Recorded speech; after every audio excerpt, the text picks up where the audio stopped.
I now look to the Director of Press, Megan Bennett, Regent's Park, to open the case for the opposition.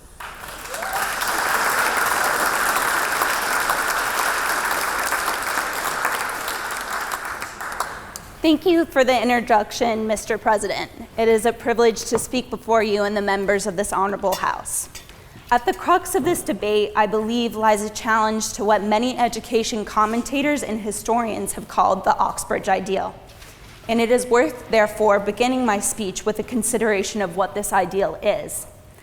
I, and I am sure many others in this august chamber, come into contact with this ideal in our daily lives. From the hush that falls when we are introduced to someone new from home and the inevitable question comes up, so, where do you go to uni? To tourists not so discreetly taking photos of us all walking in sub-bus to exam schools.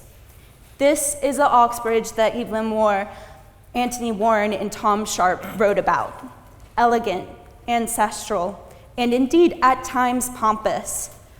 Both Oxford and Cambridge contain a certain magic to them, and it is my happy task to convince you that this magic, this Oxbridge ideal, is not just a cover-up for an anachronistic, elitist, and institutionally discriminative pair of universities.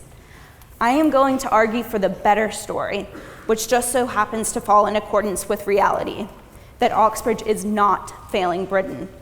I intend to argue not from the naive point of view forged from my own fortunate experience of having attended Oxford, but from a sensitivity to the flaws of Oxbridge and how, in spite of all of these, it does contain a kind of magic.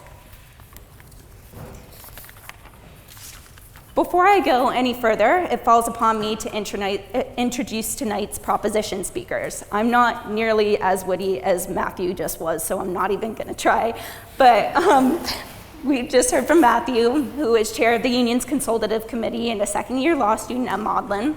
Next up, we have Rabbi, who is a member of Secretary's Committee and a first-year PPE student at St. Anne's.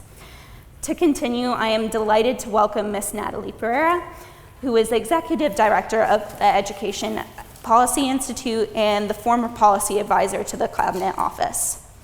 And lastly, we have Mr. Russell Hobby, who is the CEO of Teach First and the former General Secretary of the National Association of Head Teachers. Mr. President, these are your speakers, and they are most welcome.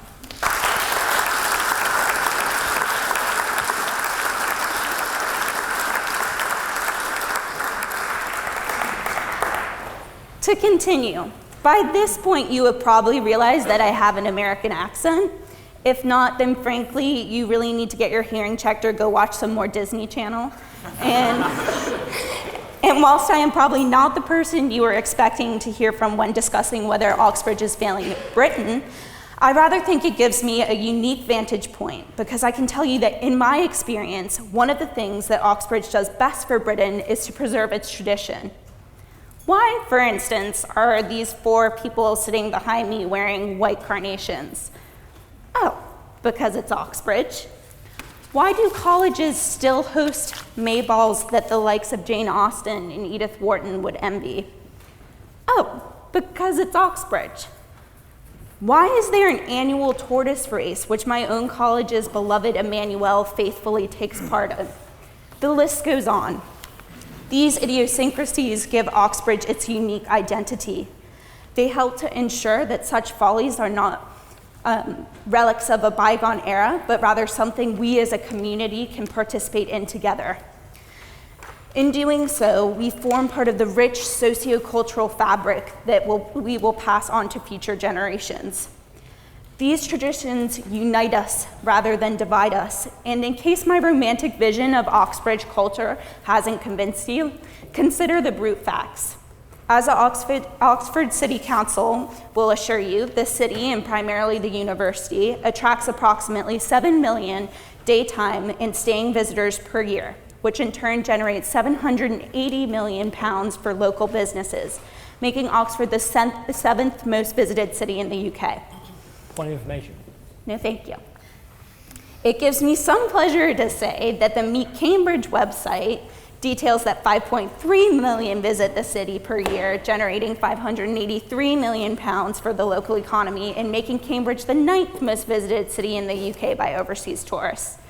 Less than Oxford, but still pretty significant figures. If my humanities student calculations are correct, this means that for the combined populations of the two cities, for every citizen, there are 45 tourists per year.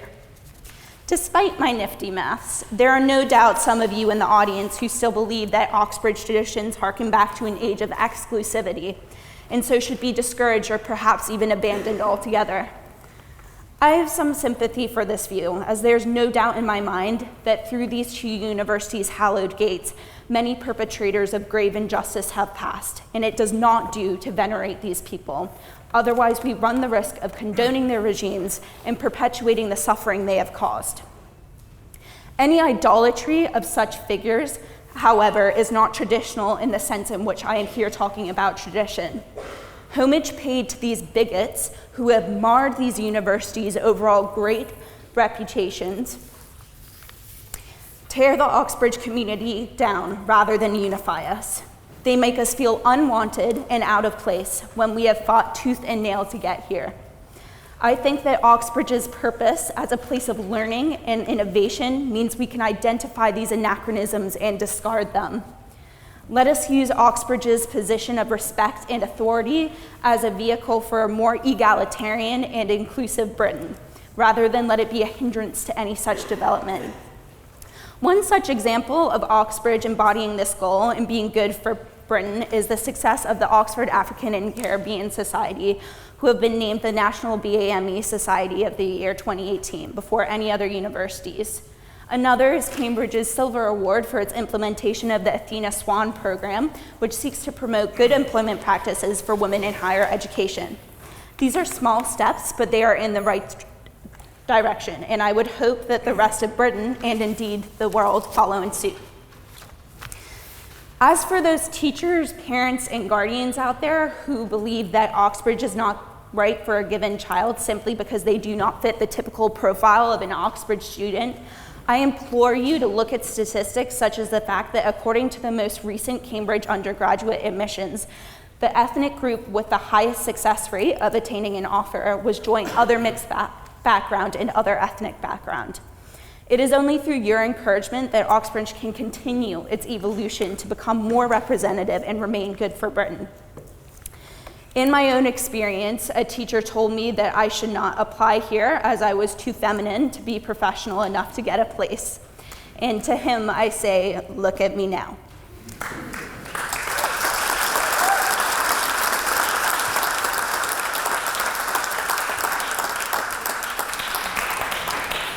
Aside from the social dimension of Oxbridge, we must not lose sight of its purpose as a source of education.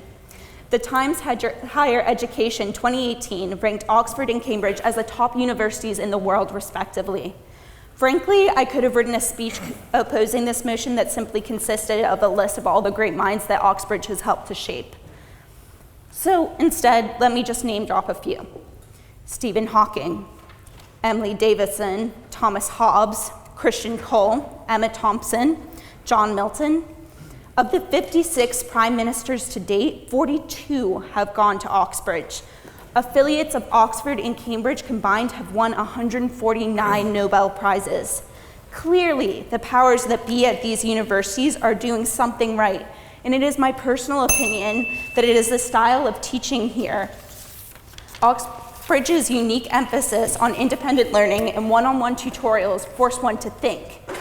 Perhaps it is me being a student of philosophy, but it unsurprisingly mimics the Socratic method in many ways.